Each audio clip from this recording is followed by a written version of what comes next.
Yo, it's Simba. What's up, my guys, gals, and non-binary pals? I voted. If you didn't, that's perfectly fine. Here's why. In America, we have a tendency to blame the candidate rather than the system. If there's gridlock, it's Mitch McConnell's fault. If there's an unfair nomination, it's Hillary Clinton's fault.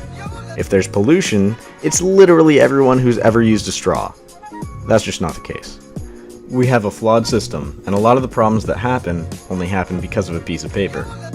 Imagine trying to vote if you're a person of color in a state whose election commission drew district lines and drafted legislation specifically to stop black people from voting. That's a thing that actually happened. Imagine trying to vote if you're a Native American in a state that requires a street address, while the same state only gives you a P.O. box. That's a thing that actually happened. Imagine trying to vote in a state with voter ID laws that immediately questions you because your gender presentation is different than on the ID that you present. That's a thing that actually happened. A lot of our legal systems that allow for this kind of disenfranchisement are to blame, but not enough people are pointing the finger. Beyond this, there are dozens and dozens of ways that voters are incentivized not to vote. To mobilize people who wanted to vote. Because, I mean, you and I know the country's in deep trouble, though, Sean. You know that you're having a meltdown on one side and a breakdown on the other. And that generally helps the Conservative Party.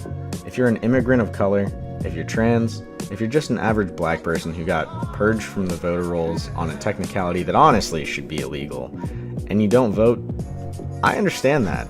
If states had automatic voter registration, like Michigan just voted in favor of among like a bunch of other progressive legislation, then you might have a good reason to go out to the polls. But the odds are that both major candidates don't really represent your views, and especially if you're a leftist, aren't going to. I understand that. Voting is a good bandage on our current political, economic, and criminal justice systems, but voting definitely won't mend a broken leg. So I'd encourage you to participate in a protest, maybe join a strike, drink from a straw in Los Angeles or something. Make it a point that the system is the problem, and individual behavior is just a symptom of it. I'll have a more nuanced take on the midterms in the very near future, but until then, hit like if you'd like, click subscribe to join the pride, ding that bell, and I wish you well.